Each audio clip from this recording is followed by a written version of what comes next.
আমি কেন ছাত্র রাজনীতি জড়ালাম এর অন্যতম কারণ হলো শিবিরের বড় ভাইরা সব কথা শেষে একটা কথা বলতো, তোমাকে অনেক বড় হতে হবে, তোমাকে প্রচুর পড়ালেখা করতে হবে। আমি ভাবতাম এই কথাটা তো আর কেউ বলে না, তাহলে নিঃসন্দেহে আমি যদি শিবির করি বা এই রাজনীতি করি তাহলে বোধহয় আমি অনেক বড় হব। আর বড় হওয়ার স্বপ্ন তো সবারই আছে। 1 বছরের বেশি সময় আপনি রিমান্ডে ছিলেন, মানে কেন এগুলো একটু শুরু থেকে বলবেন আর কি। আসলে জীবনে অনেক ধরনের বেড়ে ওঠার সুযোগ থাকা সত্ত্বেও বা অনেক দিকে ভূমিকা রাখার সুযোগ থাকা সত্ত্বেও আমার রাজনীতিতে আসার মূল হেতুটা কী, কারণটা কী, বা আমি কিভাবে এই রাজনীতিতে সম্পৃক্ত হলাম এটা জানার আগ্রহ অনেকের থাকতে পারে। প্রথম কথা হচ্ছে আমাদের দেশে যে রাজনীতি, এই রাজনীতির প্রতি মানুষের একটা বীতশ্রদ্ধ ভাব আছে, মানুষের কনফিডেন্সের ঘাটতি আছে। কেন জানি মানুষ রাজনীতির নাম শুনলে চমকে ওঠে, আতঙ্কগ্রস্ত হয়ে যায়। ভালো মানুষের জন্য এটা বলে। হ্যাঁ, বিগত দিন আমরা দেখেছি যে ভালো মানুষেরা, সৎ মানুষেরা রাজনীতি থেকে দূরে থাকতে চায়। এই চিন্তা থেকে আমি যখন ছাত্র জীবনে বলতে পারেন ক্লাস 5 পাস করে 6-এ ভর্তি হয়েছি, তখন এদেশের ছাত্র সমাজের আস্থার ঠিকানা মেধাবী ছাত্রদের সংগঠন ইসলামী ছাত্র শিবির আমাকে প্রথমে ছাত্র রাজনীতির দাওয়াত দেয়। আসলে শিবিরকে ছাত্র রাজনীতি ঠিক ওই অর্থে না বলতে হবে মেধা বিকাশের এক সুবর্ণ সুযোগ, নৈতিক চরিত্র গঠনের এক বিশ্বস্ত ঠিকানা। তারা বিশেষ করে শিবিরের বড় ভাইয়েরা এরা যখন সুন্দর করে হাত মিলায়, সুন্দর হাসি দিয়ে কথা বলে, এবং সবচেয়ে ভালো দিক আমার যেটা লেগেছে, আমি কেন ছাত্র রাজনীতি জড়ালাম এর অন্যতম কারণ হলো শিবিরের বড় ভাইরা সব কথা শেষে একটা কথা বলতো, তোমাকে অনেক বড় হতে হবে, তোমাকে প্রচুর পড়ালেখা করতে হবে।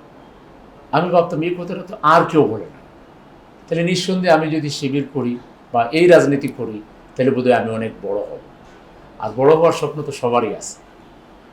বলতে পারেন আমার ছাত্র রাজনীতিতে সম্পৃক্ত হওয়ার এই একটা ডায়লগই ছাত্র শিবিরের কিছু বড় ভাই আমাকে অনেক আদর করতো, অনেক খোঁজখবর নিত এবং হাসি মাখা চেহারা নিয়ে কথা বলতো। আমি তাদের বক্ত হয়ে যাই, আর সবচেয়ে বেশি বক্ত হয়ে যায় এই কথা যে তোমাকে অনেক বড় হতে হবে, অনেক বেশি পড়ালেখা করতে হবে, অনেক বেশি জানতে হবে। মূলত সেই থেকে শিবিরে আসা।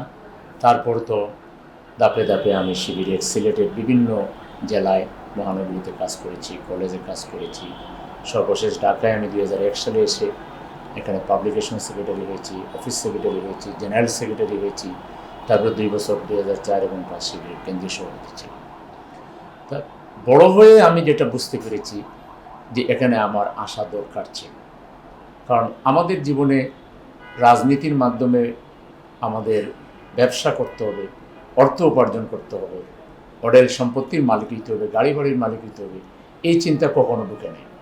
অথচ আমরা দেখি যারাই রাজনীতি করে একটা পদের জন্য অনেক আকাঙ্ক্ষী, আর এই পদটা ব্যবহার করে তারা চাঁদাবাজি করে, টেন্ডারবাজি করে, মানুষের জীবনের উপর আঘাত হানে, সম্পদ দখল করে। তাহলে এই জায়গাটা যদি তাদের দখলে সারা জীবন থাকে, তাহলে এদেশের সাধারণ মানুষ, বঞ্চিত মানুষেরা কার কাছে আশ্রয় পাবে? সেজন্য আমার চিন্তা ঢুকলো যে আমরা যারা সততার চিন্তা করি বা তা লালনও করি, এই ধরনের মানুষেরা যদি রাজনীতিতে আসি এবং এই রাজনীতি যদি সমাজের গ্রহণযোগ্যতা পায়, অ্যাটলিস্ট সমাজ উপকৃত হবে, দেশ উপকৃত হবে।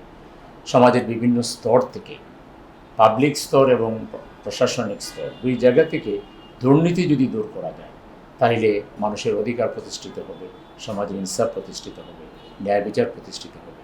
সেই স্বপ্ন থেকেই মূলত রাজনীতিতে আসা এবং এখন পর্যন্ত রাজনীতিতে। এমনি নির্দিষ্ট কোনো প্রেক্ষাপট, কোনো ঘটনা আপনার ধারণাকে বদলে দিয়েছে কিনা এই শিবির সম্পর্কে শুরু থেকে?